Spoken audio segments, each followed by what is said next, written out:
সবগুলি ঘরে চলে যান অথবা মাহফিলের জায়গায় যান।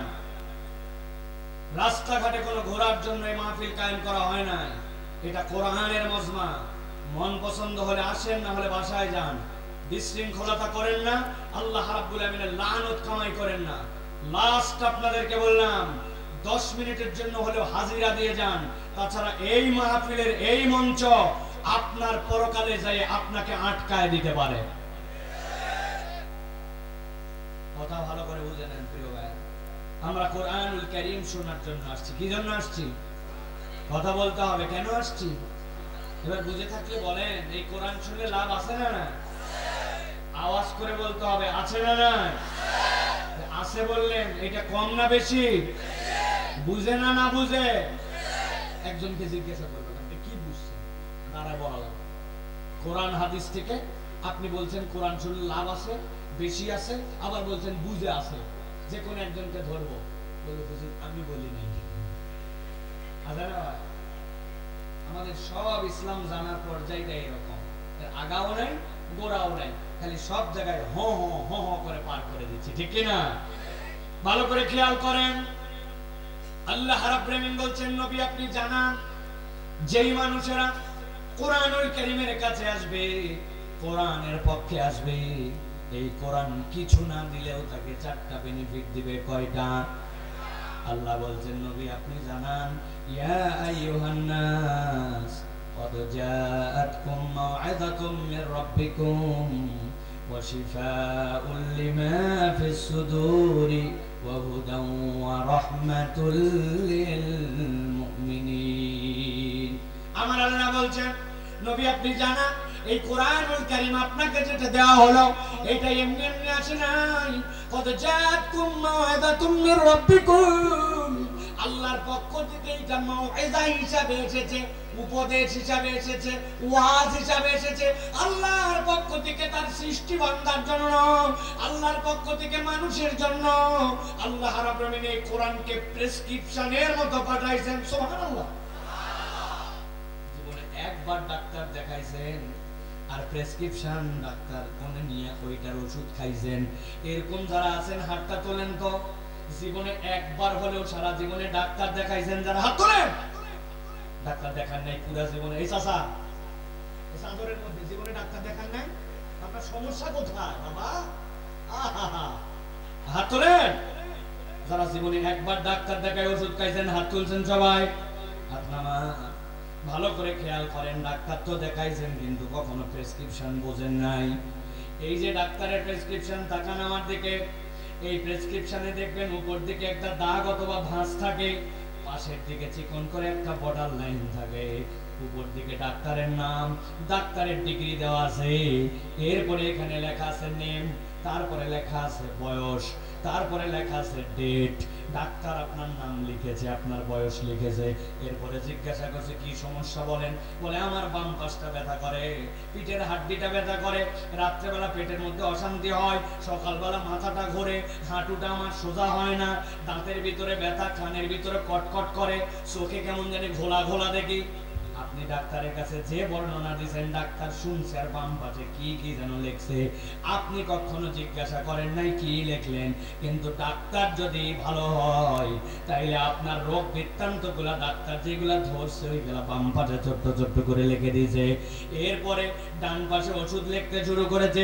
ওষুধের মধ্যে 4টা জিনিস লেখে। ওষুধের নাম কি, ওষুধের পাওয়ার কত, ওষুধটা কয়বার খাবেন, আর ওষুধটার কোর্স কতদিন পর্যন্ত চলবে, 7 দিন, 3 দিন, 14 দিন। আপনাকে এরকম একটা প্রেসক্রিপশন ধরায় দিয়েছে। আর যদি কোনো পরীক্ষা নিরীক্ষা করা লাগে, টেস্টগুলো বাম পাশে ছোট করে লিখে। আপনি খেয়াল করেন নাই, কিন্তু একজন ভালো ডাক্তার হলে পৃথিবীর যেখানেই যান এই প্রক্রিয়াতে আপনাকে প্রেসক্রিপশন লিখে দিবে, ঠিক না? আমার আল্লাহ রাব্বুল আমিন বলছেন, নবী আপনি বলেন, ইয়া আইয়ুহান নাস قد جاءتكم موعظة من ربكم وشفاء لما في الصدور وهدى ورحمة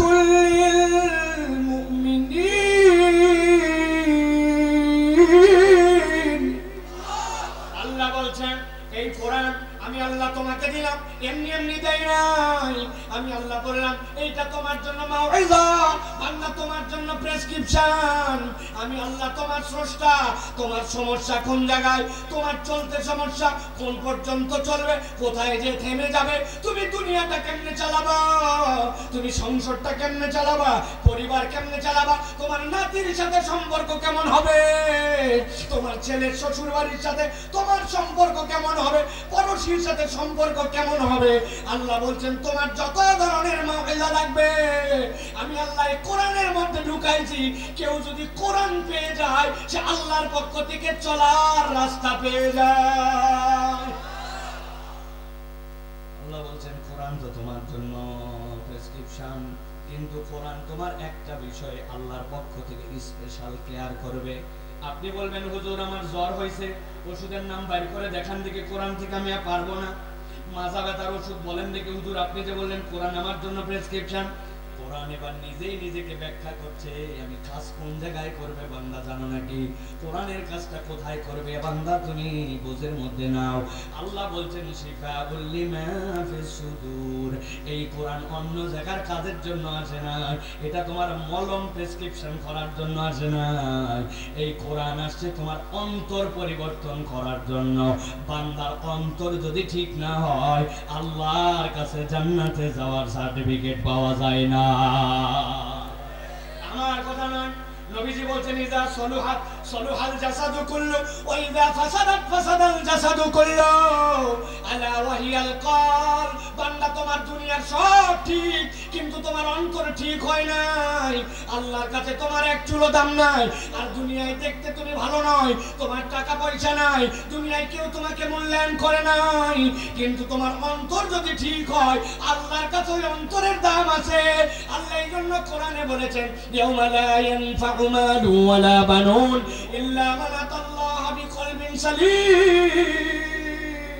ওই বান্দা ওই দিন টাকা পয়সা ক্ষমতা পাওয়ার কোনটা কাজ দিবে না, কাজ দিবে তুমি সালিম অন্তর নিয়ে আল্লাহর কাছে আসতে পেরেছো কিনা। আল্লাহ বলছেন তোমার অন্তরকে সালিম বানানোর কোনো ডাক্তারি নাই, কোরআন ছাড়া তোমার অন্তরকে জান্নাতের উপযুক্ত কেউ করতে পারে না, ঠিক কিনা? আপনি ঠিক বললেও ঠিক, না বললেও ঠিক। কারণ আমরা তো এই দেশে বহু লোক দেখলাম, বলেন তো ভাই, যারা দেশের টাকা বিদেশে পাচার করে দিল, দেশের ব্যাংকগুলোকে হাওয়া করে দিল, রাস্তার খোয়াবালি পিস খাইয়ে ফেললো, রাস্তার লড গুলা খাইয়ে ফেললো, স্কুল গোটায় গিলে ফেললো, পুরা সেতুগুলাকে নিজের পকেটের মধ্যে ঢুকায় ফেললো। এরা কি অশিক্ষিত না শিক্ষিত? বুঝে বলে, তাহলে এরা যদি শিক্ষিত হয় দেশের টাকা বিদেশে পাঠালো কেমনে? এক ব্যক্তি 57,000 কোটি টাকা কেমনে গিলে ফেললো? তাহলে এগুলা কেমনে হলো? এরা যদি শিক্ষিত হয় তাহলে তো এটা কাজ হলো না। তার মানে বোঝা যায় এই শিক্ষা উপরে উপরে শিক্ষা, এই শিক্ষা অন্তরে পরিবর্তন তাদেরকে করে নাই। অন্তর যদি পরিবর্তন না হয় দিনে দিনে চোর থেকে ডাকাত হবে, এই দেশ কোনোদিনও সোনার বাংলাদেশ হবে না। অন্তর আপনার পরিবর্তন লাগবে। প্রযুক্তি অনেক পরিবর্তন হয়েছে, কিন্তু প্রযুক্তিতে ডিজিটাল চোর বানাইছে, ঠিক কি না? ডিজিটাল জেনারেশন না ডিজিটাল চোর। অঙ্ক দিয়ে দিয়ে পার করে করে সবগুলা ধুলিসাৎ করছে। এইরকম চোর আমরা আমাদের দেশে দেখছি। প্রযুক্তি আছে, প্রযুক্তির জায়গায় উন্নতির জায়গায় উন্নতির চিন্তা, কিন্তু একটা উন্নতি হয় না। উন্নতিগুলো আমরা দেখছি সব দুর্নীতি দিয়ে পর্যবসিত। আপনি ঠিক বলে কি করবেন ভাই? আমি তো হাতে নাতে প্রমাণ, আপনার ঠিকই কি যায় আছে? গত 2 দিন আগে গাড়ির কাগজ করার জন্য গেছে আমার ড্রাইভার, ঔষধে আগে খেত দালাল, এখন খাইছে আনসার। আমি নিজে প্রমাণ, উত্তরাতে ঘটনা। আমার গাড়ি এটা আমার ফ্যামিলির গাড়ি। আমার গাড়ি তো অ্যাক্সিডেন্টে শেষ হয়ে গেছে। 2000 টাকা ঘুষ দিয়ে তারপরে সন্ধ্যার পরে কাজ করা লাগছে। কোথায় চেঞ্জ? প্রযুক্তিতে চেঞ্জ নাই। আমি গেছি পাসপোর্ট করার জন্য, অনেক দিন আগে যাওয়ার সময় আমাকে লোকজন বলছে হুজুর প্রস্তুতি নিয়ে যায়েন। আমি মনে করছি ওখানে যাই বোধহয় সই করা লাগবে, জন্য আমার বোধহয় কলম নিয়ে যেতে বলছে। আমি পকেটে কলম নিয়ে গেছি। আসলে কি ওই প্রস্তুতি নিতে বলছে? জি না, আপনিও যা বুঝছেন আমিও তাই বুঝছি, এটা মজা করে বললাম, আমি মাল নিয়ে গেছি। মাল নিয়ে যাওয়ার পরে দোতলার মধ্যে আমার পাসপোর্টের মেয়াদ শেষ, তাড়াতাড়ি করে রিনিউ করা লাগবে। আমার খালি ঘুরায়, দোতলা পুরা ঘুরায় ঘুরায়। আমি তো চিন্তা করলাম কখন মাল চাই, মাল দিয়ে কাম করবো, কিন্তু মালও চাই না, কাজও করে না। অনেকক্ষণ পরে বলছেন দোতলার থেকে নিচতলায় চলেন। আস্তে করে দোতলার থেকে যখন নিচতলায় নামতেছি, একটা সিঁড়ি, এরপর একটা ল্যান্ডিং, এরপর আবার একটা সিঁড়ি, থামার যে একটা জায়গা আছে না এক ধাপ আসার পরে, ওই থামার জায়গায় এসে বলছে টাকা বের করেন। বললাম কখন থেকে তোমার টাকা দেওয়ার জন্য আমি রেডি, তুমি পুরো উপরে ঘুরায় ঘুরায় এখন বলতেছো টাকা বের করেন, ব্যাপার কি? বলতেছে হুজুর এই বিল্ডিংটি সিসি ক্যামেরা নিয়ন্ত্রিত, আমরা কম্পিউটারের মনিটরে চেক করে দেখছি পুরো বিল্ডিং এর সব জায়গা সিসি ক্যামেরা নিয়ন্ত্রিত হওয়ার কারণে মনিটরে ধরে, এই জায়গাটা ধরে না। এমনি এমনি আপনাকে এই জায়গায় এনে টাকা যাচ্ছে না। তাহলে সিসি ক্যামেরা থাকলে ওই লোক যদি ইমানের দাবিতে কোরআন দিয়ে অন্তর পরিবর্তন না করে, সিসি ক্যামেরা ফাঁকি দেওয়ার কৌশল আছে, কিন্তু আল্লাহর ফেরেশতা ফাঁকি দেওয়ার কৌশল নাই। এই ইমান ঢুকায়, এই পরিবর্তন করে কোরআন। ভালো করে বোঝেন, আমার আল্লাহ রাব্বুল বলছেন ওই কোরআন তোমার জন্য অন্তরের ডাক্তারি, ওই কোরআন তোমার জন্য প্রেসক্রিপশন, ওই কোরআন তোমার জন্য হুদা। আল্লাহ বলতেছেন ও হুদা ওয়া রাহমাতুল লিল মুমিনিন। হুদা মানে আপনার জন্য গাইডেন্স, হুদা মানে আপনার জন্য পথ প্রদর্শক, হুদা মানে আপনার জন্য সঠিক রাস্তা নির্দেশন করে। হুদা মানে আরেকটা হচ্ছে আপনাকে এমন ভাবে রাস্তা দেখায় যে এই রাস্তাটা আলোকিত পথ। সুবহানাল্লাহ বলে। একটা উদাহরণ দেই, এটা মুরব্বীরা বুঝবেন। আগে দেখতাম ওয়াইফাই এর সময় মুরব্বীদেরকে ঝাড়ি মারছিলাম, এখন আবার এই মামলাটা মুরব্বীদের ইয়াংরা বুঝবে না। যখন প্রথম দিকে বাড়িতে বিদ্যুৎ আসে আমাদের, ওই বিদ্যুৎগুলোর জন্য এখনকার মতো মেন সুইচ ছিল না, তখন ছিল চীনামাটির বড় বড় কাট আউট। চাচা আছে না, কাট আউট ছিল না, কাট আউট, ওই কাট আউট টাইনে খোলা লাগতো, লাগানো লাগতো, মনে নাই আপনাদের? চীনামাটির কাট আউট বাড়ির সবচেয়ে গোপন জায়গায়, উঁচু জায়গায় লাগানো থাকতো। একদিন বাড়িতে ঢুকছে, ঢোকার পরে দেখে আশপাশের সব বাড়িতে বিদ্যুৎ আছে, উনার বাড়িতে বিদ্যুৎ নাই। সাথে সাথে চিন্তা করছে ঝামেলা তো কাট আউটের মধ্যে বাজে গেছে, কেননা কারেন্ট যদি না থাকে সবারই থাকবে না, খালি আমার নাই, সবার আছে, তার মানে কাট আউট পড়ে গেছে, ঠিক কি না? যাই খুলছে, খোলার পরে দেখে হ্যাঁ সত্যি সত্যি মধ্যে তার কাটা। বাড়ির মধ্যে অনেকগুলা তার জড়ো করে রাখছিল, ওইখান থেকে একটা তার নিয়ে দাঁত দিয়ে টান দিয়ে ছিলছে, ছিলার পরে আস্তে করে দুই মাথা টাইট দিয়া লাগাইছে, লাগাই এখন কাট আউট লাগাতে যাবে। এখন কাট আউট লাগাতে যায়, যদি নখ ভিতরে ঢুকে যায় বিপদ আছে কিনা? বেটার ডাক দিছে, দিগায় বাবা এই ধর টর্চ লাইট, এই টর্চ লাইট দিয়া তুই এরকম করে ধরে থাকবি, আমি কিন্তু আস্তে করে যাই কোনার মধ্যে কাট আউট লাগাবো। ব্যাটারে দিয়েছে টর্চ লাইট ধরার জন্য, ও বেচারি টর্চ লাইট যেই ধরছে, সন্ধ্যার পরের ঘটনা, মশা এলাকাতে প্রচুর আছে, মশার ধর্ম হচ্ছে আলো যেদিকে মশা সেদিকে, ঠিক কি না? এখন বাপ গেছে কাট আউট লাগাতে, ছেলের হাতের মধ্যে টর্চ লাইট দিছে, টর্চ যেই না ধরছে, ও করে একটা মশা এসে ওই ছেলের হাতে বসছে, ও চিন্তা করছে চোখের সামনে তুই আমার রক্ত খাবি, বাম হাত দিয়ে ঠাস, যেই না বাড়ি দিছে সাথে সাথে হাত গেছে নড়ে। আব্বা তো লাগাতে গেছে কাট আউট, আব্বা বলছে এই কি ব্যাপার? বলছে আব্বা মশা, বলছে ব্যাককল কোথাকার, তোর এক মশা মারতে যাই তো আমার জীবন শেষ। কারণ কাট আউটের ভিতরে নখ ঢুকে গেলে শর্ট করে ওই বাংলার মরেও যেতে পারে, ঠিক না? আরেক ধরনের লাইট আছে আপনারা দেখছেন, যেটা কাউকে ধরানো লাগে না। উনি যদি চোখের ডাক্তার হন, দাঁতের ডাক্তার হন, উনি যদি অপারেশন থিয়েটারে যান, কপালের মধ্যে এরকম করে বেল্ট দেওয়া, এই জায়গার মধ্যে লাইটটা লাগানো, লাইটের সুইচটা যদি একবার অন করে দেয় কাউকে ধরতে হয় না। উনার চোখ যেখানে যায় আলোর ফোকাস সেখানে যায়। ওই লাইট কারো সংস্পর্শ, কারো সহযোগিতা ছাড়াই চোখের সাথে আই অ্যাডজাস্ট করে করে ওই জায়গাতে যায়। ভালো করে বোঝেন, আল্লাহ বলছেন এই কোরআন হচ্ছে হুদা। বান্দা একবার যদি তোমার অন্তরটা এই কোরআনের রঞ্জিতে, কোরআনের রং দিয়ে তোমার অন্তরকে পরিশুদ্ধ করে নিতে পারো, এই কোরআন তোমার জন্য এমন আলো হবে, ওই যে আপনারা কক্সবাজার চট্টগ্রাম হাইওয়েতে উঠেছেন, বাইক চালান, সিএনজি চালান, যেই না আপনার হেডলাইটের ডিপার মারেন, রাস্তার পাশে কতগুলা 3 কোনা কোনা সাইনবোর্ড দেখতে পান। সামনে স্পিড ব্রেকার আছে, সামনে মসজিদ, সামনে বাজার, ধীরে চলুন, সামনে বাঁক, এরকম করে তীর চিহ্ন দিয়ে দিয়ে বাঁক দিছে। দিনের বেলা কিচ্ছু দেখা যায় না, কিন্তু রাত্রে বেলা যেই না আপনি লাইটের ফোকাস ফেলছেন, সাথে সাথে জলজল করে এটা জ্বলে ওঠে। কি মনে করছেন ওর ভিতরে লাইট আছে? না, ওইটা একটা রিফ্লেক্টর স্টিকার। আপনার আলো পড়া মাত্র সেখান থেকে রিফ্লেক্ট করে আপনাকে আলোটা জানায় দেয় ডানে যেতে হবে না বামে যেতে হবে, সামনে স্পিড ব্রেকার আছে না মসজিদ আছে স্কুল আছে। আল্লাহ বলেন এই কোরআন তোমার জন্য হুদা। একবার যদি কোরআনের প্রেসক্রিপশনে নিজের অন্তরকে পরিবর্তন করতে পারো, আমি আল্লাহ বললাম বান্দা কোথায় যে থামতে হবে, কত দূর পর্যন্ত চলতে হবে, তোমার জীবন চলার গতি কি হবে, অর্থনীতির গতি কি হবে, তোমার সমাজের গতি কি হবে, আমি আল্লাহ তোমার জন্য এমন আলো দিব, কারো মুখাপেক্ষী হতে হবে না, এই কোরআন তোমাকে গাইড করবে। আল্লাহ বলছেন রাহমাতুল লিল মুমিনিন, আর এই কোরআনটা হচ্ছে ঈমানদারদের জন্য আল্লাহর পক্ষ থেকে রহমত।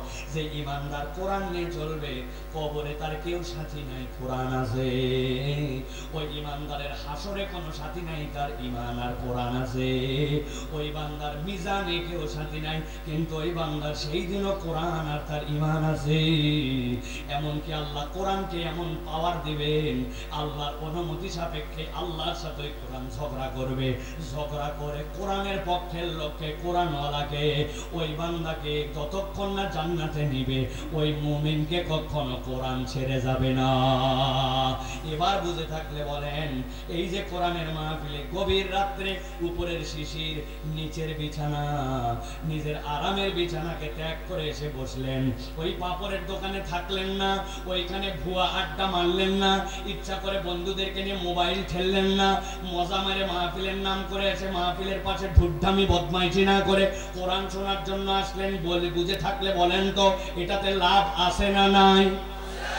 কম না বেশি? বুঝে না না বুঝে? কিছুটা হলেও এবার বুঝে, ঠিক কিনা? কোরআন আমার জন্য কমসে কম এই 4টা নিয়ামত দেওয়ার প্রতিশ্রুতি করে আমাকে দুনিয়ার বুকে হাজির করছে। কোরআন আপনাকে ঠকানোর জন্য আসে নাই, কোরআন আপনাকে পরাজিত করার জন্য আসে নাই, কোরআন আপনাকে মর্যাদা দিয়া জান্নাতে ঢোকানোর জন্য আসছে, ঠিক না? কিন্তু সবাই তারপরে আসতে পারে না, তাই না ভাই? আসতে পারে না কেন জানেন? বলবো, মন খারাপ করবেন না তো? মন খারাপ করবেন না তো? আপনাদের এলাকায় কখনো আপনারা কুপি বাতি দেখছেন ভাই? লম্পু লম্পু লম্পু চেনেন আপনারা? ওই যে শোলটা দিয়া নিচের দিকে কেরোসিন থাকে, উপরে ধরাই দিয়া এরপরে চুলা ধরাই, রাত্রেবেলা কারেন্ট না থাকলে আগে লম্পু জ্বলাতো। আপনারা কি বলেন মুরব্বীরা? আরে হারিকেন ভিন্ন জিনিস, আন্দাজ উল্টা পাল্টা কথা বলেন না। লম্পু, ঠিক না? না চিনলে কথা বলবেন না, আন্দাজে হারিকেন আমি চিনি না, লম্পুরে হারিকেন খাওয়াই দিচ্ছে আমার। চিন্তা করছে হুজুর ঢাকার থেকে এসে কিচ্ছুই বোঝে না। লম্পু, এখন লম্পুর নিচে তেল থাকবে, মধ্যে দিয়ে শোলটা, উপর দিকে জ্বলবে। হঠাৎ করে একদিন দেখা যাচ্ছে লম্পুর উপর দিয়ে খালি ধোঁয়া মারে, কালো ধোঁয়া, লাল আলো, খানিকক্ষণ পর পর দপ দপ দপ দপ দপ দপ করতে করতে হঠাৎ করে ধরে গেছে, লম্পু বন্ধ হয়ে গেছে।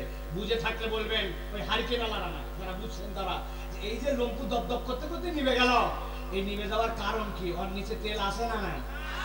মাশাআল্লাহ, উন্নত শ্রোতা আমার, তারা বুঝতে পারছে লম্পুর নিচে তেল নাই মানে লম্পু জ্বলবে না। আপনি আবার চিন্তা করছেন হয়তোবা পোলটা বোধহয় একটু নরম হয়ে গেছে, টাইনে তুলে দিয়েছেন, দিয়ে লাগাই দিয়েছেন, আবার খানিকক্ষণ পরে দপ দপ করতে করতে নাই, কারণ নিচে মাল নাই, ঠিক না? এখন আল্লাহ বলছেন ওয়াইদা তুলিয়াত আলাইহিম আয়াতুহু যাদাতুহুম ঈমানা ওয়া আলা রাব্বিহিম ইয়াতাওয়াক্কালুন। আল্লাহ বলছেন ওই মানুষ যার কাছে ঈমান আছে, তার কাছে কোরআন তেলাওয়াত করলে, মাহফিল হলে, আলোচনা হলে, ও কষ্ট করে হলেও ওই জায়গায় আসার পরে তার ঈমান বৃদ্ধি পায়। জিজ্ঞাসা করি, ঈমান থাকলে বৃদ্ধি পায় না না থাকলে বৃদ্ধি পায়? এখন এত ইমানই নাই, লম্পুর নিচে কোনো তেলই নেই। আপনি যতই জ্বলান দপ দপ দপ দপ করতে করতে নিভে যাবে, ঠিক কি না? বিড়ি ঢুকবে, দাঁড়ায় মুদবে, এশার নামাজ পড়বে না, ফজরও পড়বে না, মাহফিলের নাম দিয়ে বের হবে, ওয়াজও শুনতে আসবে না। এরকম তেলহীন লোকজন এলাকায় নাই। বাকিটার বললাম না। ওয়ালা রাব্বিহিম ইয়াতাওয়াক্কালুন।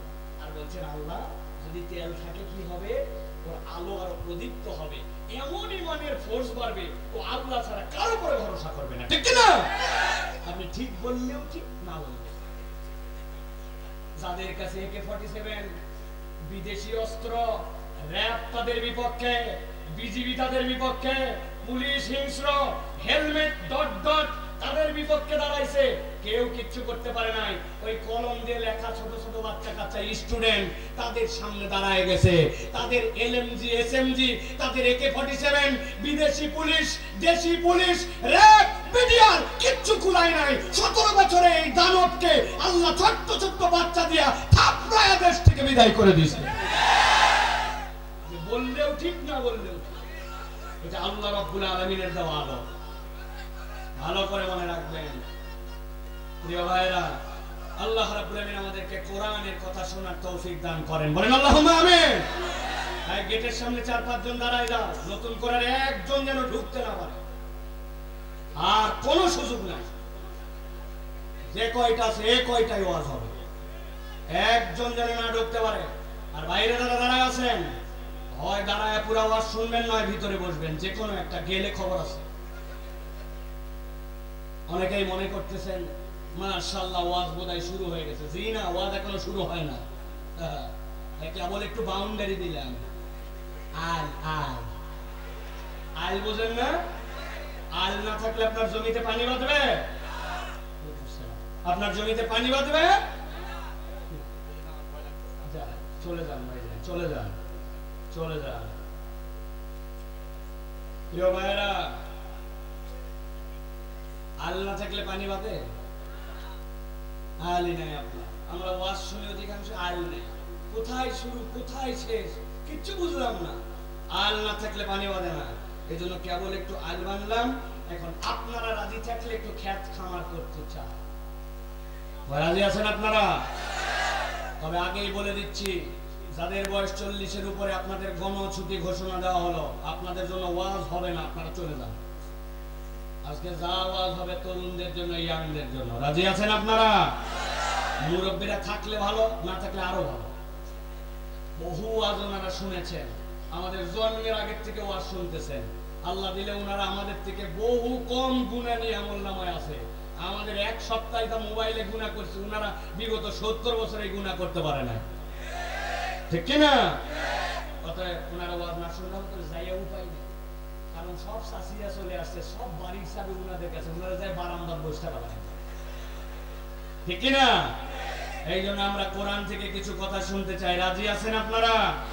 যারা রাজি আছেন হাত দুটো উপর দিকে তোলেন। হাত নামান, হাত নামান, তাই না? এই সকল তোলার দরকার নাই। আন্দা গন্দা প্যারালাইসিস মার্কা হাত তোলা আমার দরকার। বলছে হাত তোলেন, কি তোলা? আরেক মুরব্বী তুলছে, চাদরের ভিতর দিয়ে বাইর করে দিলেন। কি তোলায়? হাত তোলা মানে শক্ত করে এইরকম করে তোলা। যদি তুলতে পারেন তাহলে হাতটা এইরকম করে তোলেন। হ্যাঁ, হাত নামান। এবার চাদর থেকে হাত বাইর করবেন, আর আমরা ডান বামে চোখ দিয়ে দেখে নিব কারা কারা ফাঁকি মারতেছে, ঠিক আছে না? ডানে বামে তাকাবো, কিন্তু আমরা হাত একসাথে সকলে সোজা করে উঠাবো। মুখের বান্ধন খুলবো, কানের বান্ধন থাকবে, মুখে কোনো বান্ধা থাকবে না। কোনো শীত নাই, আপনাদের মুখ বান্ধা দেখে মনে হচ্ছে আমার হাত সোজা করে তোলেন, শক্ত করেন, সোজা সোজা এরকম করেন, টান করেন, পিছন থেকে একটু টানা দেন, ডানে একটু দেন, বামে একটু দেন, এবার আবার সামনে দেন, সামনে দেন একটু, মাশাআল্লাহ, সোজা করেন। ডানে বামে তাকায় চেহারাগুলা দেখে নেন, কারা উঠাতে পারে না, তাকান, সবগুলো চেহারা দেখে নিব। আপনার হাতে প্যারালাইসিস হয়েছে, আপনার হাতে মুরব্বী হয়ে গেছেন, সোজা হয় না ভিন্ন কথা, কিন্তু আল্লাহর জন্য আমরা একটু হাত তুলছি, আপনি উঠাবেন না, চেহারা দেখবো না, দেখেন যা হয় হবে। সোজা করে হাত সোজা করেন, হ্যাঁ শক্ত করছেন। এবার গলাটা একটু পরিষ্কার দেন, হয় না, ভালো করে দেন, শক্ত করে হাত সোজা করেন, নড়াচড়া দেন, নড়াচড়া দেন, জোরে জোরে জোরে জোরে দেন। মাশাআল্লাহ, হাত সোজা করেন। এবার সোজা করে এবার বুক বরাবর নেন। আমি দুইজন মানুষকে দেখছি যারা হাত তুলে নেয়, আমি তাকালে ওনাদের চেহারায় লজ্জা পাবে, একটা ডানে আর একটা সামনে, কোনো সমস্যা নেই। আল্লাহ রাব্বুল আলামিন এই চোখ দিয়ে দেখার তৌফিক দিয়েছে। শক্ত করছেন বুক বরাবর, এই বরাবর। এবার আমরা একটা আকাশ বাতাস মুখরিত করে তাকবীর দিতে চাই, পারবেন ইনশাআল্লাহ? বাপ দাদার জন্মে এরকম জোরে তাকবীর দেন নাই। শয়তানকে শেষ করে দেওয়ার নিয়তে, আল্লাহকে খুশি করার নিয়তে, নিজের ঈমানকে চাঙ্গা করার নিয়তে, গলাকে আল্লাহ দিয়েছেন ওই গলার হক আদায় করার নিয়তে এরকম একটা বাম্পার তাকবীর দিতে যারা রাজি আছেন বলেন আল্লাহুম্মা আমিন। হাজার পাম্পট্টি দেওয়ার পরে হুজুর আপনি যাই বলেন আমি জোরে তাকবীর দিব না, যারা এই পক্ষে আছেন বলেন আল্লাহুম্মা আমিন। চিন্তা করছেন তাদের সাথে ওয়াজ করতেছে সলিড লোক, যতই পাম দেন কাম হওয়ার লয় নাকি ভাই? বুঝে বলছেন না না বুঝে? না বুঝে না। এবার তাহলে একটা তাকবীর দিতে পারবেন ইনশাআল্লাহ? পারবেন? হিম্মত করে পারবেন ইনশাআল্লাহ? আমি যখন বলবো লিল্লাহি তাকবীর, তখন হাত দুটো উপর দিকে ছুঁড়ে দিয়ে বলবেন আল্লাহু আকবার। পারবেন ইনশাআল্লাহ? আবার হাত নামায় ফেলবেন। তাহলে গলা রেডি করছেন তো সবাই? রেডি সব? দেখি এই তাকবীরে তারা শরীক হবে না, আগামী 1 বছর তারা পস্তাবে, ঠিক কি না? পারবেন ইনশাআল্লাহ? ওই যে বাইরে যারা আছেন, আপনারা কি আমাদের সাথে না বাইরে? বাইরে যারা সাথে না বাইরে আছেন তো সবাই? দেখে একটা তাকবীর দেন সকালে, এই পিচ্ছিরা ভিতরে আসো। এগুলো বাইরে যারা আছে কেন, ওদেরকে থাপড়ায় ভিতরে ঢুকান। আপনারা কি মুরব্বীরা কি করতেছেন আপনারা ওখানে? ঢুকান ভিতরে। এত বড় প্যান্ডেল করা হয়েছে, বাইরে দাঁড়ায় আছে, এখানে মুরব্বী সব লোক বসে আছে, ওনাদের কাজ নাই, আর তোমাদের কাজ আছে না? দেন ভিতরে ঢুকান সবগুলো ভিতরে। এদিকে এদিকে ছোটগুলো ভিতরে ঢুকান, ডাক দেন, ডাক দেন, ভিতরে আসো। বছরে একদিন ওয়াজ করা হয়, এত ওয়াজ করার জন্য এত লোক গুছান লাগে নাকি আমার? আসো ভিতরে আসো, সব ভিতরে আসো, সব ভিতরে ঢুকান, তাড়াতাড়ি ঢুকান। লোকগুলো হাত ধরে আছে শক্ত করে, ভিতরে আসেন। আপনারা কি সমস্যা আপনাদের? আসেন, ডাক দেন না আপনারা? ভাই কি রে ভাই, ডাকেন না, ডাকেন। আর যেগুলো চলে যাবে তাদের জন্য আমরা একটা দোয়া করবো, খালি চলে যাক, তারপর দেখবো নি তুমি কেমনে বড় হও, কেমনে তোমার কামাই রুজিতে বরকত হয়। খেলা আছে আজকে, হ্যাঁ যাও চলে যাও, পালায় চলে যাও, যা বিড়ি খাও, টের পাবা তুমি খেলা। আচ্ছা ভিতরে আসো, ভিতরে আসো। আমি অধিকার নিয়ে তোমাদের বড় ভাই হিসেবে বলতেছি, এদিকে আসো, লেজার হলো এদিকে, এদিকে বাবা, এদিকে ধরে নিয়ে আসেন। আসছেন সবাই? এবার হাতগুলা শক্ত করেন বুক বরাবর। কমসে কম আগামী 5 বছর আমার এখানে খুঁজে পাবেন না, যা নেওয়ার আজকে নিয়ে নেন। হাত সোজা করেন, করছেন সবাই? রেডি সবাই? তাকবীর দিব ইনশাআল্লাহ। হাত উপর দিকে না সামনের দিকে? এদিকে মারলে কিন্তু আমার কোনো দোষ নাই, ধামাধাম পিঠে লাগে যাবে, শেষে বসে বসে যাবে। উপর দিকে হাত তুলে দিতে হবে। রেডি সবাই? দেখে একটু তাকবীর দেন। লিল্লাহি তাকবীর, আল্লাহু আকবার, লিল্লাহি তাকবীর, আল্লাহু আকবার। আল কোরআনের আলো, আল হাদিসের আলো, তোমার নেতা আমার নেতা, তোমার নেতা আমার নেতা, আলেম ওলামা যেখানে, আল্লাহর আইন যেখানে, লিল্লাহি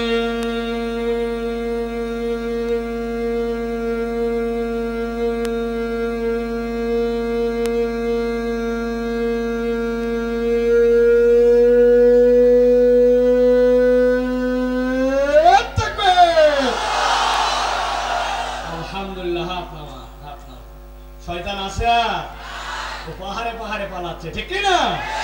আল্লাহু আকবার স্লোগান শয়তান পছন্দ করে না। এইজন্য আল্লাহু আকবারের স্লোগান যে দল পার্টি গোষ্ঠী পছন্দ করে না, ওরা শয়তানের খালাতো মামাতো ফুফাতো ভাই। আগামীর বাংলাদেশে আল্লাহু আকবারের স্লোগানের সাথে যাদের সম্পর্ক নাই, মুসলমানদের তাদের সাথে সম্পর্ক নাই। আগামীর বাংলাদেশ বৈষম্যহীন বাংলাদেশ, আলেম ওলামার বাংলাদেশ, ইসলামের বাংলাদেশ, আল্লাহর পক্ষের লোকের বাংলাদেশ, ভারতীয় আধিপত্যবাদের বিরুদ্ধে রুখে দাঁড়াবার বাংলাদেশ, ঠিক কি না? ওই বাংলাদেশে আল্লাহু আকবারের পক্ষে যারা, আমরা তার পক্ষে, ঠিক কি না? মুরব্বীদের ঠিকের কোনো দাম নাই, ওনারা 50 বছর 2 নম্বরই করছে। শুধু ইয়াং যেগুলো আমাদেরকে চেঞ্জ হওয়া লাগবে, ঠিক কি না? ওনাদের কোনো খাওয়া নেই। আপনারা 50 বছর কি করছেন আমরা দেখছি। সারাদিন ঠিক ঠিক করে ছাপ্পা মারার সময় ওনারা এক বিড়ি আর এক কাপ চায়ের কাছে ইমান বেঁচে দিচ্ছে। অতএব মুরব্বীরা তাড়াতাড়ি করে লাইন মতো আসেন, আমাদের সাথে লাইনে আসেন, ঠিক না? কারণ কোন মুরব্বী হিসেবে জান্নাতে যাবে না, সব ইয়াং হয়ে যাবে, আমাদের মতো হওয়া লাগবে তাহলে, ঠিক না? তবে মুরব্বীদের একটা দাম আছে। মুরব্বীরা হচ্ছেন আমাদের জন্য বারাকা, মুরব্বীরা হচ্ছেন আমাদের জন্য নিয়ামত। দাড়ি পাকা লোক আল্লাহর কাছে হাত তুললে আল্লাহ ফিরাতে লজ্জাবোধ করেন। সুতরাং ওনারা দোয়া করবে, আমরা খালি সামনে অ্যাকশন চালাবো। রাজি তো যুবক? আসো তো? আল্লাহ কবুল করবেন, আল্লাহুম্মা আমিন। প্রিয় ভাইরা, তাহলে আমরা এখন সরাসরি কোরআনুল কারীমের মধ্যে প্রবেশ করব। আপনারা কি বিরক্ত হচ্ছেন ভাই? এই যে বাচ্চাদেরকে একটু বকাবকি দিলাম, ওরা নিশ্চয় আমার উপর অনেক রাগ করছে না ভাই? তো আমি না তোমাদের বন্ধুর মতো, আমি না তোমাদের বড় ভাইয়ের মতো, কারো বা ছোট ভাইয়ের মতো, কারো সমবয়সী। আমি তো বুড়া হয়ে গেলে এই গরম তোমাদের উপর দিতে পারবো না। আমি তোমাকে ভালোবাসির জন্য, আমি তোমাকে অধিকার নিয়ে এটা বলছি। বছরে একদিনই রে ভাই, প্রত্যেকদিন তো মাহফিল হয় না। তো তুমি না শুনলে মাহফিল আল্লাহরা কার জন্য মাহফিল করছে, ঠিক কি না ভাই? এটা আমাদের আয়োজন। আমরা যদি না আসি, গানের আয়োজনে গানের লোক যায়, ওয়াজের আয়োজনে আমার লোক যদি না থাকে, তাহলে আমরা যাবো কোথায়, ঠিক কি না? ওরা খুশি হবে যে মাশাআল্লাহ আমাদের আয়োজন ভরপুর হয়েছে, আল্লাহর বান্দারা কোরআন শোনার জন্য আসছে। এত কষ্ট করা লাগে না ঢাকাতে, কুমিল্লাতে এত কষ্ট আমাদের করা লাগে। আলহামদুলিল্লাহ হাজার হাজার লোক আল্লাহ সামনে দেয়, কিন্তু অনেক কষ্ট করে ধরেন সেপ্টেম্বর থেকে ওয়াজ শুরু, অক্টোবর, নভেম্বর, ডিসেম্বর, জানুয়ারি, আর কি জান থাকে আর জান নাই। কিন্তু তারপরে আপনাদের কাছে আবার কবে আসবো জানি না। এই জন্য মনে করছি একটু দিল থেকে কিছু কথা আপনাদেরকে বলে যায়। আপনারা যেন আমাকে বদদোয়া করেন না, রাগ করেননি তো ভাই? মাফ করে দিছেন তো? চলেন তাহলে আমরা একটু কোরআনের মধ্যে প্রবেশ করি, বিতাড়িত শয়তান থেকে আশ্রয় প্রার্থনা করে সমস্বরে একযোগে আমরা সকলে পড়ি আউযু বিল্লাহি মিনাশ শাইতানির রাজীম বিসমিল্লাহির রাহমানির রাহিম ওয়াতলু আলাইহিম নাবা'আল্লাযী আতাইনাহু آياتنا فانسلخ منها فأتبعه الشيطان فكان من الغاوين। আল্লাহ রাব্বুল আলামিন আমাদের প্রিয় নবীকে বলছেন, ও আমার হাবিব, আপনাকে আমি আল্লাহ রাব্বুল আলামিন দায়িত্ব দিচ্ছি, ওয়াতলু আলাইহিম, আপনি তাদের কাছে তেলাওয়াত করেন, আপনি আল্লাহর পক্ষ থেকে এইটা আপনার উম্মতের কাছে জানান। আল্লাহ বলছেন কি জানাবেন আর কি তেলাওয়াত করবেন? আল্লাহ বলছেন নাবা আল্লাযী আতাইনাহু আয়াতিনা, এমন একটা ঘটনা আপনি জানাবেন যেই মানুষগুলোকে আমি আল্লাহর পক্ষ থেকে আয়াত দিয়েছিলাম। হযরত ইবনে মাসউদ বলতেছেন আল্লাহ রাব্বুল আলামিন এই জায়গায় নবীকে কার ঘটনা জানাতে বলছেন জানো নাকি? তিনি বলছেন ওই ব্যক্তিটার নাম ছিল বালআম ইবনে আবার। ওই লোকটা আল্লাহ নবীর সমকালীন মানুষ নয়, ওই মানুষটা ফেরাউনের সময়ের মানুষ। বালআম ইবনে আবারের যোগ্যতা কি? আব্দুল্লাহ ইবনে মাসউদ বলছেন সে ছিল মুস্তাজাবুদ দাওয়া। আল্লাহর কাছে যদি কোনো বিষয়ে হাত তুলতো, রব্বুল আলামিন তার হাত ফিরাতেন না, তার দোয়ার সাথে সাথে কবুল হয়ে যেত। হযরত আহমদ ইবনে হাম্বল আমাদের চার ইমামের একজন বিখ্যাত ইমাম।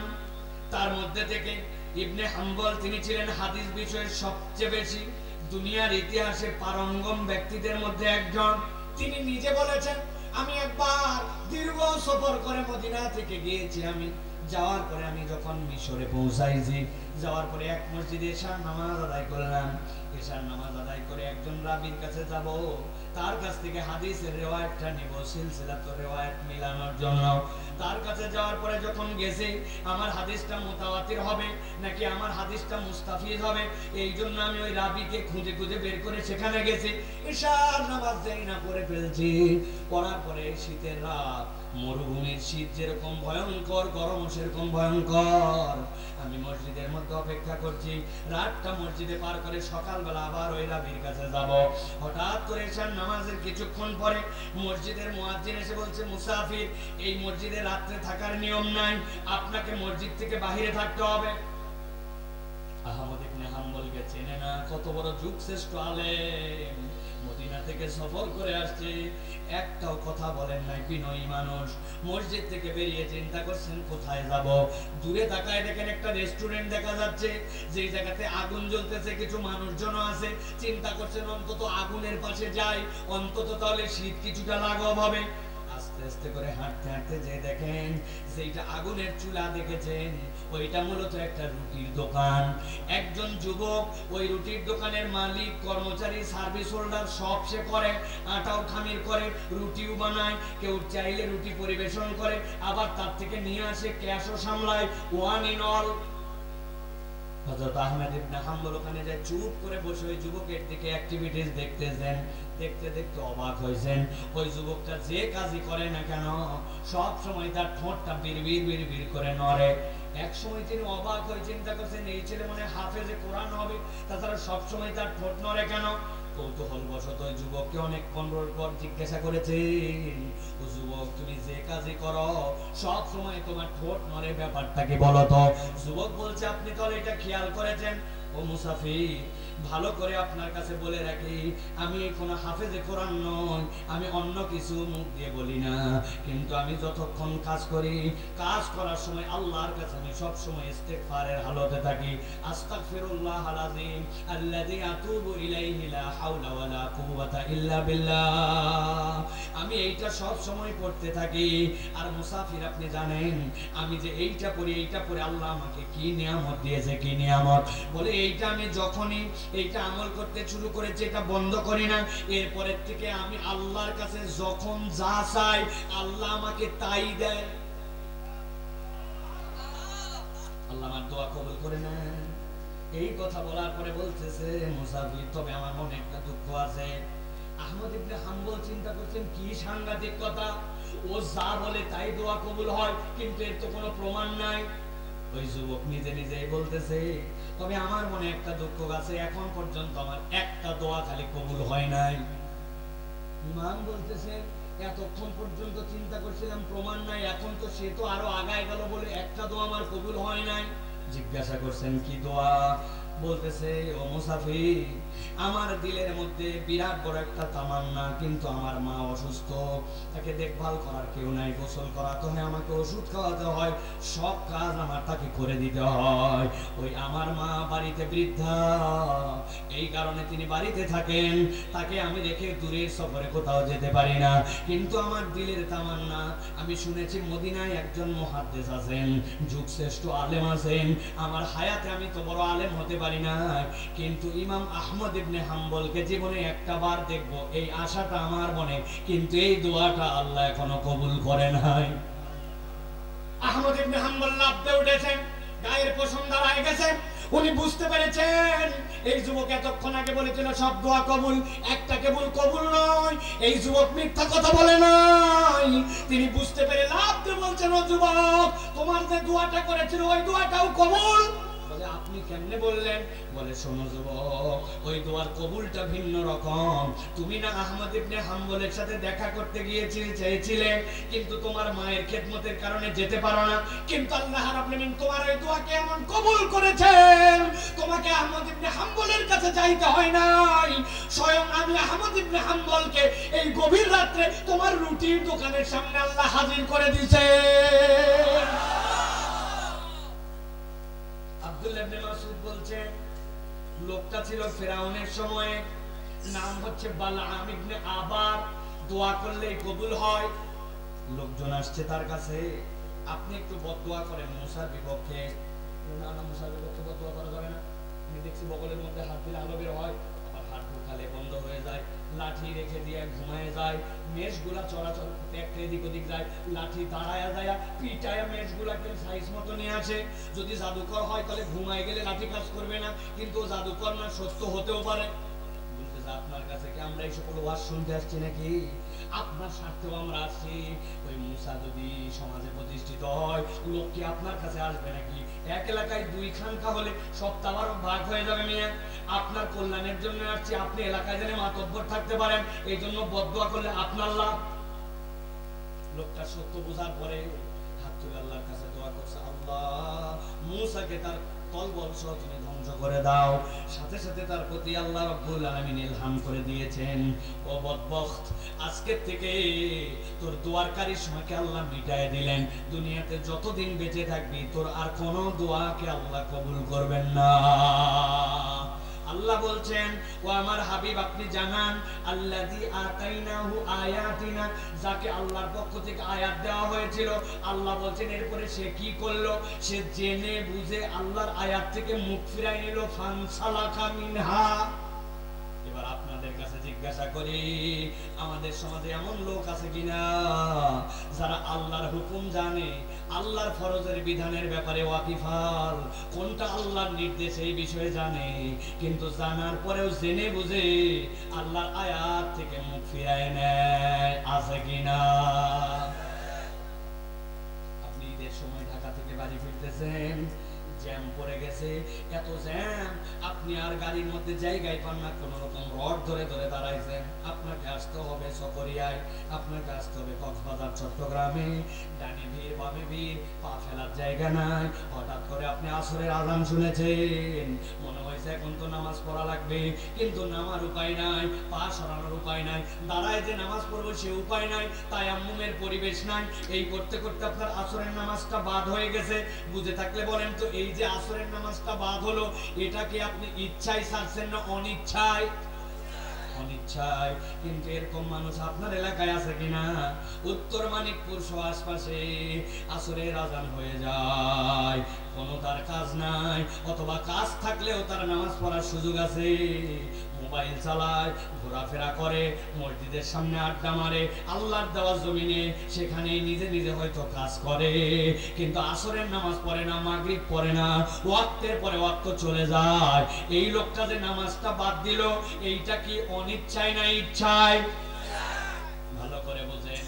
আল্লাহ বলছেন, নবী আপনি খবর দেন, এক শ্রেণীর লোক, আল্লাযী আতাইনাহু আয়াতিনা ফানসালাকা মিনহা, তারা জেনে বুঝে আল্লাহর আয়াত থেকে মুখ ফিরায় নেয়।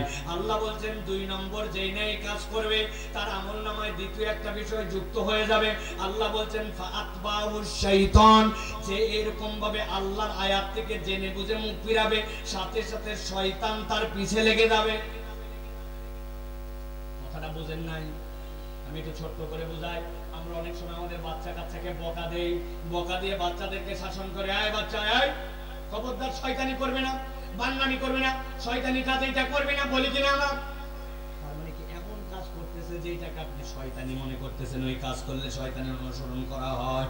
কিন্তু আল্লাহ বলছেন ভিন্ন কথা, যে জেনে বুঝে আল্লাহর আয়াত থেকে মুখ ফিরায়, ফাআতবাহুশ শাইতান, সে তখন শয়তানের পিছনে ছোটে না, শয়তান তখন তার পিছে লেগে যায়। আল্লাহ বলছেন একবার যার পেছনে শয়তান লাগে, ফাকানা মিনাল গাওয়িন, ওই লোকটার সাথে সাথে পথভ্রষ্ট হয়ে যায়। নাউযুবিল্লাহ।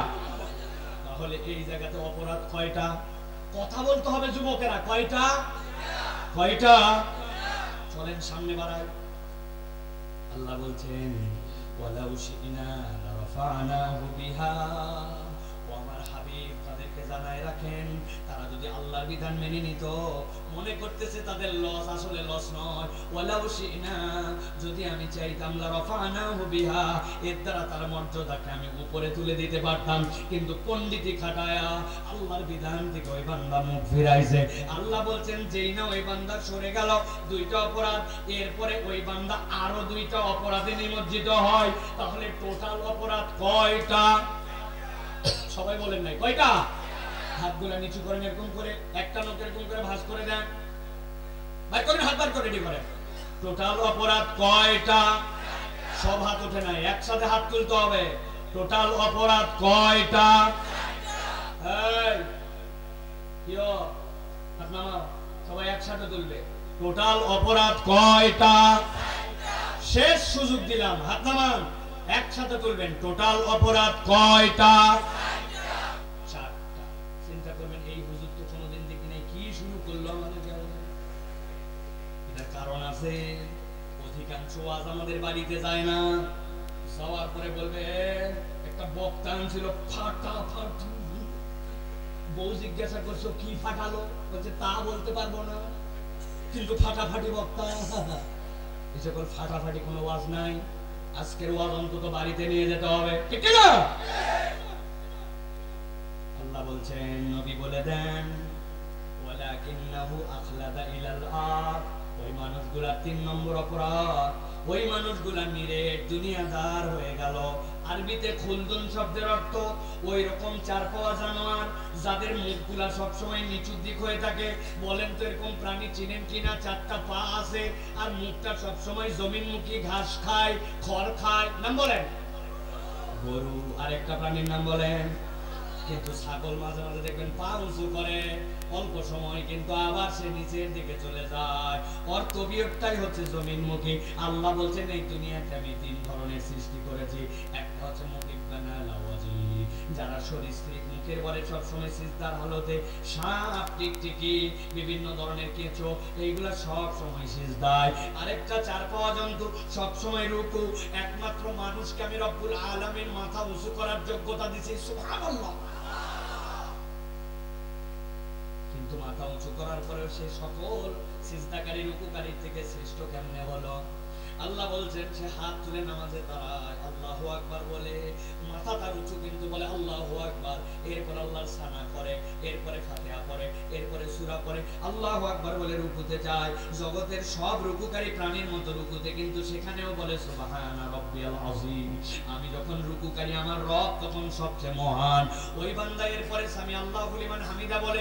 এটা মূলত বান্দার কথা নয়। আল্লাহ বলছেন, তুই এতক্ষণ যা আল্লাহর প্রশংসা করছিস, ভুল শুদ্ধ, কাছে দূরে, বুঝছিস না বুঝছিস, মনোযোগ ছিল না, কিন্তু আল্লাহ তোর এটাকে ব্যর্থ করেন নাই। তুই যা বলছিস সবগুলা আল্লাহ শুনছে, সুবহানাল্লাহ। বান্দা খুশি হয়ে বলছে রাব্বানা লাকাল হামদ। এরপরে বান্দা আল্লাহু আকবার বলে সিজদায় চলে গেছে। জগতের সব সিজদাকারী প্রাণীর মতো 8 অঙ্গ দিয়েছে সিজদায়। 2টা হাত, কপাল, নাক, কপাল, 2টা হাঁটু, 2টা পায়ের মাথা, এইগুলা সব মাটিতে দিয়া। ওই মুশরিকরা বলতো, কি আজব এই ধর্ম, যেটাতে মাথা বাসার থেকে নিচে চলে যায়, আমাদের পাছা উপরে, মাথা তার থেকে নিচে চলে যায়। ওই সময় যাওয়ার পরে বান্দা বলে সুবহানা রাব্বিয়াল আ'লা। আমি যখন সিজদায়, আমি যখন সরীসৃপ প্রাণীর মতো, তখনও বলতেছি আমার রব সবচেয়ে বড়। আল্লাহ বলছেন, একমাত্র মানুষ যে সব হালতে আল্লাহর বড়ত্বের ঘোষণা দিতে পারে। এই জন্য মাথা উঁচু করার পরেও আল্লাহর কাছে সবচেয়ে দামি সৃষ্টি হচ্ছে মানুষ। আল্লাহ বলছেন, ওয়ালাকিন্নাহু আখলাদা ইলাল আরদ। এই ব্যক্তি এমন নিরেট দুনিয়াদার হইছে, হালাল হারাম কিচ্ছু চেনে না, আল্লাহর বিধান কিচ্ছু বোঝে না। ওর দুনিয়া কেবল চাই আর চাই, আল্লাহ রাব্বুল আমিনের হুকুমের পাত্তা দেয় না। ওর নিরেট দুনিয়াদার। বলেন তো এরকম দুনিয়াদার আমাদের সমাজে আছে কিনা? চিনেন না? আমি 2-1জনকে একটু চিনাই দেই, দেখেন তো চিনতে পারেন কিনা। ঈদের সময় বাজার করতে গেছেন, আপনাকে দোকানদার দেখে বলছে, আপনার মতো চেনা লোক বলে কেনা দামে দিলেন। বলেন, আমার বাপ দাদার জন্য আপনার দেখে নাই, অথচ বলছে চেনালো, কেনা দামে দিলাম বলে 500 টাকা কাটে ফেলাইছে, কিন্তু বলছে আপনাকে কেনা দামে দিলাম, মাল হালাল, সব হালাল, দোকান হালাল, আইটেম হালাল, কিন্তু নিরেট দুনিয়াদার হয়ে যাওয়ার কারণে ব্যবসাটা হারাম বানায় ফেলে। ঠিক না? এরকম লোক আছে না আমার দুনিয়াতে? এরকম বহুত মানুষ আছে, ও ডান বাম কিচ্ছু দেখে না। আল্লাহ রাব্বুল আলামিনের বান্দা এমন নিরেট দুনিয়াদার হয়ে গেছে, ও দুনিয়া ছাড়া কিচ্ছুই বোঝে না। ঠিক না? আল্লাহ বলছেন এটা 3 নম্বর অপরাধ। আর 4 নম্বর অপরাধ হচ্ছে ওয়াত্তাবা হাওয়া, সে মন পছন্দ জিন্দেগি চালায়, আল্লাহর দেওয়া হুকুম মানে আবার নিজেও নিজের মতো করে চলে। এরকম মুসলমান আমাদের সমাজে আছে না? না। কেমনে বুঝলেন আছে? বলেন আমরা আছে আবার কি? আপনাদের এলাকার কি অবস্থা জানি না, আমাদের ঢাকাতে এখন দারুণ ব্যাপার। আল্লাহ তে কিরামান কাতিবিনা ইয়ালামুনা মা তাফালুন, ডানেরটা লেখে সওয়াব, বামেরটা লেখে গুনাহ। একসাথে বলতে হবে, ডানেরটা লেখে, বামেরটা লেখে, ডানেরটা লেখে, বামেরটা লেখে। কিন্তু আমাদের যুবকরা ডানের ফেরেশতাকে রিটায়ার্ডের মতো পাঠাইছে, 8 দিন ওনার কোনো কাজই নাই। তাহলে জুমার দিন 1:15টার সময় ডানের ফেরেশতাটা ওঠে, আছে না? সপ্তাহ কোনো নামাজ ওনার লাগে না, 1:15টার সময় কোন রকম জুমার দিন মসজিদে যায়। এরকম লোক আপনার এলাকায় না। ডানের ফেরেশতার কামই নেই, বামের ফেরেশতা লিখতে লিখতে হয়রান, আছে কি না? আল্লাহ বলছেন ওয়াত্তাবা হাওয়া, মন পছন্দ জিন্দেগি চালায়, আল্লাহটুকু নেয়, আবার নিজের মন যতটুকু টানে ততটুকু পালন করে। বলতেছেন এরকম মুসলমান আছে, আছে না? আমরা অনেক যুবক আছে, অনেক মুরব্বী আছে, এখন পর্যন্ত মুখের মধ্যে দাড়িটা রাখতে পারে না। ঠিক না? কি সমস্যা আপনার ভাই? বলতেছে আমি স্মার্ট লাগে। নাউজুবিল্লাহ বলেন। আল্লাহ বলছেন ওয়াইন্নাকা লাআলা খুলুকিন আযীম, আমার নবীর ছিল দাড়িওয়ালা। পৃথিবীর সকল পয়গম্বর, সকল তাদের হাওয়ারি, সকল আসহাব, সকলের দাড়ি ছিল। আর আপনি নবীকে আল্লাহ শ্রেষ্ঠ বলেছেন সব দিক দিয়ে, আপনি বলতেছেন দাড়ি রাখলে আনস্মার্ট লাগে। তার মানে আপনি এই কথা বুঝে সুঝে বললে আপনার ঈমান চলে যেতে পারে, কেননা আপনি আঙ্গুল নবীর দিকে তুলছেন। ঠিক না? আমাদের ইসলাম পালন করে, কিন্তু উনি দাড়িতে পালন করতে পারে না। ওনার মনের মধ্যে চাহিদাও হয় না। কি যে ওনার সমস্যা আল্লাহ ছাড়া কেউ বলতে পারে না, আছে কিনা? ভালো করে নিজের হিসাবটা বরাবর করে নেন। এর নাম মন পছন্দ জিন্দেগি। মহিলা ঈদের দিন যখন যায় তখন পর্দা লাগে না, বিয়ে শাদী গেলে পর্দা লাগে না, অন্য সময় উনি পর্দা করে ঘুরে বেড়ায়। তাহলে পর্দা মানলো কার নির্দেশে, আর পর্দা বাদ দিল কার হুকুমে? এরকম মুসলমান আছে কিনা? জমি জমা অনেক দাড়িওয়ালা মুসল্লি আছে, দেখবেন আল কাটে 4 আঙ্গুল করে ধাক্কায় ভিতরে ঢুকায়, আছে কি নাই? আছে আছে আছে। তাহলে এত বড় দাড়িওয়ালা আপনি যে আল কাটলেন, আপনি মন পছন্দ জিন্দেগি, আল্লাহ আপনাকে যা নির্দেশ দেয় নাই আপনি সেইটা করেছেন। আপনি আপনার বোনের জমি এখন পর্যন্ত দেন নাই, আপনি আপনার সন্তানদের মধ্যে ইনসাফ করেন নাই, ছেলে মেয়ের মধ্যে আপনি সম্পত্তি বন্টনের সময় 2 নম্বরই করছেন, আছে কি না? আল্লাহ বলেন ওয়াত্তাবা হাওয়া, তুমি তোমার মন পছন্দ জিন্দেগি চালাও। এইটা তো বলে নিচের লেয়ার, এইটার উপরের লেয়ারটা আরো ভয়াবহ। আপনি নামাজের ইসলাম পছন্দ করেন, রোজার ইসলাম পছন্দ করেন, কিন্তু আল্লাহর জমিনে খেলাফত প্রতিষ্ঠিত হোক, আল্লাহর জমিনে আল্লাহর কোরআন দিয়ে বিচার হোক, ওই মুসলমান এইটা পছন্দ করে না। এইটার কথা বললে সে দল পার্টির গন্ধ খুঁজে পায়। ঠিক না? আছে কিনা এরকম মুসলমান? আল্লাহ বলছেন ওয়াত্তাবা হাওয়া। আপনাদের এলাকায় আছে কিনা আরেক শ্রেণী? এত বড় গাড়ি, লম্বা জুব্বা, বিকালবেলা পান খায়, আবার খিলাল করে।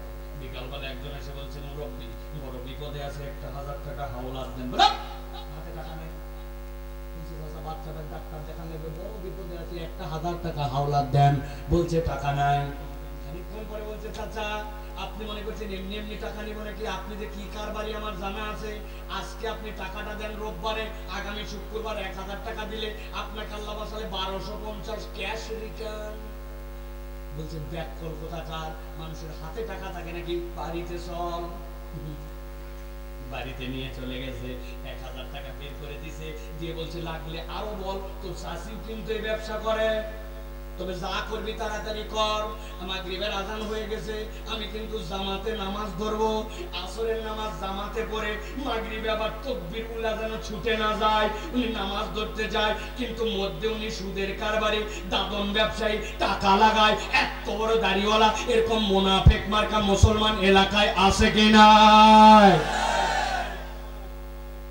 আল্লাহ বলছেন ওয়াত্তাবা হাওয়া, তুমি তোমার মন পছন্দ জিন্দেগি চালাইছো, তোমার ইসলাম মানো, ওয়াক্তের ইসলাম তুমি মানো না। মুখ তোমার আল্লাহ দিয়েছে, এটার মিথ্যা কথা নিষেধ করেছে, তুমি মিথ্যা কথা বলো, তোমার মালিককে ফাঁকি দাও। আল্লাহ বলতেছেন এইটা তোমার মন পছন্দ জীবন। আল্লাহ বলতেছেন আল্লাহর আয়াত জেনে বুঝে যারা অস্বীকার করবে, 2 নম্বরে এই দুনিয়ার বুকে শয়তান যাদের অনুগামী হবে, 3 নম্বরে নেট দুনিয়াদার হবে, নিরেট দুনিয়াদার হবে, আর 4 নম্বরে যেই মানুষগুলা নিজের মন পছন্দ জিন্দেগি চালাবে, আল্লাহ বলছেন তাদের একটা উদাহরণ আল্লাহর কাছে আছে। আল্লাহ বলছেন, নবী বলেন ফামাসালুহু কামাসালিল কালব ইন তাহমিল আলাইহি ইয়ালহাস আও তাতরুকহু ইয়ালহাস যালিকা মাসালুল কওমিল্লাযিনা কাযযাবু বিআয়াতিনা। আল্লাহ বলছেন নবী বলে দেন, এই 4 অপরাধ যাদের মধ্যে আছে, আল্লাহর কাছে ওই মানুষগুলা কুকুরের মতো। কার মতো? একটা মুখ বন্ধ থাকলে আর কথা হবে না, কিন্তু ভালো করে বলেন কার মতো? বলেন কুত্তার মতো। ভালো করে ইদগাম করে বলেন কার মতো? আরেকবার বলেন, এবার বলেন কুকুরের মতো। চিন্তা করছেন বুঝলে কুকুরের নাম 4 বার বলা যায়? কারণ আছে ভাই, আপনাদের ধারণা এই 4 অপরাধ যার আছে তাকে আল্লাহ কুকুরের মতো বলছে। নিশ্চয় কুকুর আল্লাহর নিকৃষ্ট সৃষ্টি, খারাপ সৃষ্টি, নাপাক প্রাণী, বাজে প্রাণী, এই জন্য বোধহয় আল্লাহ কুত্তার কথা বলছেন, তাই নাকি? অনেক মানুষের থেকে কুকুর অনেক সময় কৃতজ্ঞ হয়, অনেক মানুষের থেকে কুকুর অনেক সময় বিশ্বস্ত হয়, ঠিক না? আপনি ঠিক বললেও ঠিক, না বললেও ঠিক, আমার কাছে প্রমাণ আছে। আমি একদিন বিকালবেলা চায়ের দোকানে চা খেতে বসছি, যেই না চায়ের দোকানে বসছি, আমার একটা বদ অভ্যাস আছে, চায়ের মধ্যে কিছু চুবায় খাওয়া লাগে। এই যে একটু আগে হুজুরের সাথে চা খাইছি, তখনও বিস্কুট চুবায় খাইছি। দোকানের মধ্যে উপরে তাকাই দেখি এনার্জি প্যাকেট 5 টাকা দাম। কয় পিস থাকে? 4 পিস থাকে না, এখন 3 পিস। এত বড় বড় চিপসের প্যাকেট, হাওয়া ভিতরে, খালি হাওয়া, ঠিক কিনা? ঝনঝন করে। কি রে ভাই, তুই এত হাওয়া মারলি কেন ভিতরে? উনি গ্রামে গ্রামে কমাই দিচ্ছে, পাবলিক বোঝে না, দাম একই আছে, মাল ভিতরে নাই, ঠিক কিনা? একটা বিস্কুট নামাই চুবাইছি, এমন সময় করতে একটা লোক উদয় হয়েছে। 5 বছর আপনার ওয়াজ শুনি মোবাইলে, আজকে আপনার দেখতে পেয়েছি, হায় আমার তো হাত পা কাঁপতেছে। আমি বললাম এত কথা বললেন, এখনো তো সালাম দেন নাই। বলছে ও ভুলে গেছে, আসসালামু আলাইকুম। অনেক সময় যাকে আপনি পছন্দ করেন, মহব্বত করেন, হঠাৎ করে দেখলে এরকম হয়, ঠিক না? এখন হঠাৎ করে যদি দেখেন আজহারি আপনার পাশে দাঁড়ায় আছে, আপনার আনন্দ লাগবে না? আল্লামা মামুনুল হককে দেখতেছেন, আমার পাশে দাঁড়ায় আছে, আপনার ভিতরে তো গরম হয়ে যাবে, ঠিক না? আর অনেকের এগুলা লোককে গরম হবে না, ওনাদের শাহরুখ খানকে দেখলে আমার ভিতরে স্পিড আসে, ঠিক না? আলেম ওলামা অনেকে পছন্দ হয় না। যাই হোক, ওই লোককে বললাম ভাই পাশে বসে চা খাবেন আমার সাথে, তারপরে কথা আছে।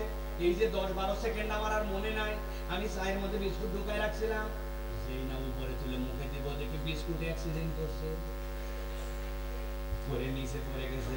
যেই না বিস্কুট নিচে পড়ছে, ডান পাশে কোথায় যেন একটা কুত্তা বসা ছিল, ও দৌড়ায় আসছে, এসে 1 মুহূর্তের মধ্যে আমার পায়ের গোড়ার কাছে যে বিস্কুট পড়ছে,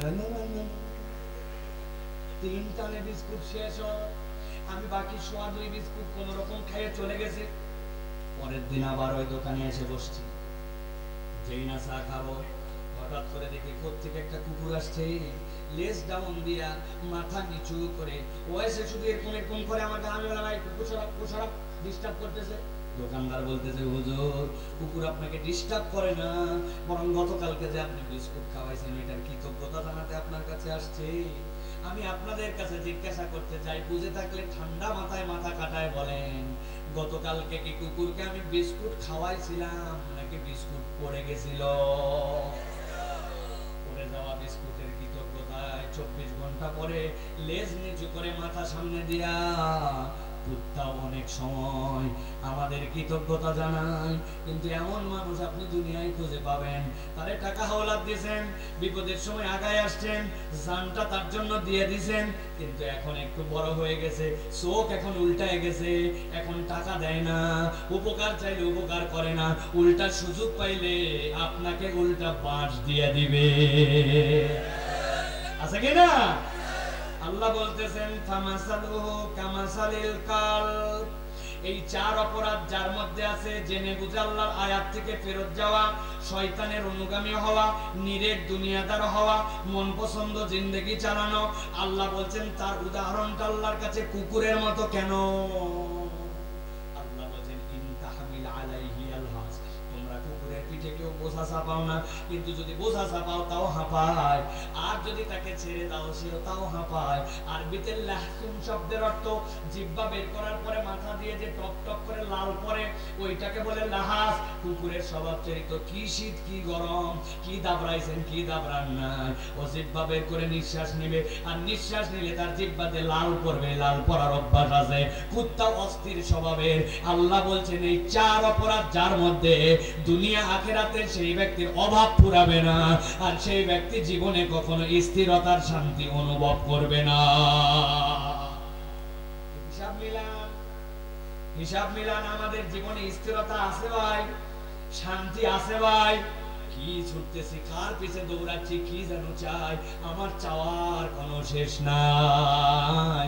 আপনি বুঝবেন এই চার অপরাধ থাকলে ওই বান্দাকে আল্লাহ দুনিয়া আখিরাতে শাস্তি দিবেন। ভাবতে পারেন দুনিয়ার জীবনটা কোন রকমের গুণ করে পার করে গেলাম, কিন্তু একবার ভাবেন খাটলে লেগে যাবে বাসার সামনে, মৃত্যুর পরোয়ানা চলে আসবে, কবরে একাই থাকা লাগবে। লাশ কি আপনি দেখেন নাই? কত লাশ কবরে না হলো। দুনিয়ার জীবন না হয়ে পার করলাম, কিন্তু কবরে যায় যদি কুত্তার জিন্দেগি হয়, আল্লাহ যেটার ওয়াদা করেছেন, তাইলে আপনার আমার আর বাঁচার উপায় নাই। ঠিক না? আল্লাহ এই জন্য বলছেন নবী শেষ করেন, আমিও শেষ করছি। ফাকসুসিল কাসাসা লাআল্লাহুম ইয়াতাফাক্কারুন। আল্লাহ বলছেন এক বচন দিয়ে ফাকসুস, হে নবী আপনি কিসসা বলেন, আল কাসাসা, এই ঘটনাগুলা বলতে থাকেন, লাআল্লাহুম ইয়াতাফাক্কারুন। আশা করা যায় উত্তর মানিকপুরের এই মাহফিলের বাসিন্দারা চিন্তা ভাবনা করবে। অতএব চিন্তা যদি করি আর জীবনের দিক পরিবর্তন করি, আজকের আশা সার্থক।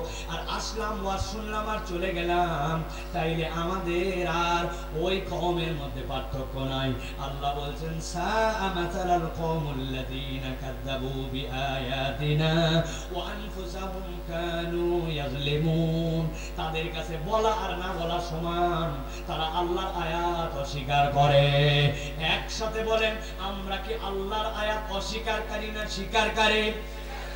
যদি স্বীকারকারী হয় তাহলে আমরা চিন্তা বাদ দিব না করব? চিন্তা করতে হবে। আজকের থেকে শপথ নেন, আমরা চিন্তা ভাবনা করে জীবনের দিক চেঞ্জ করে দিব। রাজি আছি? রাজি আছি? এটা কি নামাজ পড়ে না নামাজ বাদ দিয়া? মিথ্যা কথা ছেড়ে না বলে? গালিগালাজ মুখে রেখে না বাদ দিয়া? গীবত গিল্লা করে না ত্যাগ করে? বাপ মায়ের সাথে বেয়াদবি করে না আদবের সাথে? বুঝেন কিন্তু, বুঝেন কিন্তু। আল্লাহ বলছেন চিন্তা করো, আল্লাহ কবুল করবেন, আল্লাহুম্মা আমিন। আল্লাহ আমরা জেনে বুঝে আপনার কোন আয়াত আর ছাড়বো না, শয়তানের ধোঁকায় আমরা আর পড়বো না। আল্লাহ আমরা নিরেট দুনিয়াদার হব না। দুনিয়ার একটু কাজের জন্য নামাজ বাদ দিয়ে দিছি, দুনিয়ার একটু স্বার্থের জন্য মিথ্যা বলছি, দুনিয়ার একটু কাজের জন্য মুখে গালি দিয়ে ফেলছি। স্ত্রীকে গালি দেয়, সন্তানকে গালি দেয়, আল্লাহকে পর্যন্ত গালি দিয়ে বসে। আর মন পছন্দ জিন্দেগি নয়, আল্লাহ পছন্দ জিন্দেগি। আমার আল্লাহটা ভালোবাসে, হ্যাঁ আমি এটা করব। আমার আল্লাহ পছন্দ করে না, ওর সাথে আমার কোনো সম্পর্ক না। বেপরদা, বেহায়াপনা, অশ্লীলতা, অসভ্যতা, চোখের গুনাহ, কানের গুনাহ আমাদের অন্তরকে মেরে ফেলতেছে। এখন কথা হচ্ছে আমরা পরিবর্তন হতে চাই। উপায় কি? ওই প্রথম আয়াতে চলে যাক। কোরআন কয়টা কারণে আমাদের উপকার দিবে মনে আছে তো? কোরআন প্রেসক্রিপশন মনে আছে? অন্তরের ডাক্তারি মনে আছে? কোরআন কেমন লাই কপালের সাথে সেট করে দেওয়া, আলো পড়লে ফোকাস মারে। আর কোরআন ইমানদারদের জন্য রহমত। আমরা মুমিন, অতএব আমরা কোরআনের আলোকে আমাদের জীবন রাঙাতে চাই। আল্লাহ আমাকে, আমাদেরকে, আমাদের সকলকে আজকের আয়োজনকে কবুল করুন, আল্লাহুম্মা আমিন। আল্লাহ রাব্বুল আমিন আজকের আশা বসাকে আল্লাহ রাব্বুল আমিন মোবারক করে দেন, বরকতময় করে দেন, বলেন আল্লাহুম্মা আমিন। আমি একটা দীর্ঘ সফর করে এখন আপনাদের এখান থেকে চলে যাব। আপনাদের কাছে দোয়া চাই, আপনাদের আয়োজনকে আল্লাহ রাব্বুল আমিন কবুল করেন। যারা শরীক হয়েছেন, অংশগ্রহণ করেছেন, অর্থ করে দিয়েছেন, পরিশ্রম করেছেন, মাইকিং করেছেন, পোস্টারিং করেছেন, স্বেচ্ছাসেবকগিরি করেছেন, এসেছেন, বসে সফল করেছেন, আপনারা হচ্ছেন মাহফিলের প্রধান অতিথি। আপনারা না থাকলে আমি এই কথা বলতে পারতাম ভাই? তাহলে প্রধান আকর্ষণ আপনারা, আমরা প্রধান আকর্ষণ না। আল্লাহ আমাদেরকে কবুল করুন, আল্লাহুম্মা আমিন। هذا ما عندي والعلم عند الله سبحانك اللهم بحمدك أشهد أن لا إله إلا أنت أستغفرك وأتوب إليك। পত্র লেখার সুযোগ্য সম্মানিত আলেমে দ্বীন, হাজারো ছাত্রের ওস্তাদ আমাদের এখানে হযরত মাওলানা এস এম ইসমাইল বুখারী হাফিজাহুল্লাহ ওয়া রাআ, তিনি মাহফিলের সভাপতিত্ব করছেন। হুজুর এখন এখানে বসবেন এবং দোয়া করবেন। আমরা সকলে দোয়া করি ইনশাআল্লাহ। আসসালামু আলাইকুম।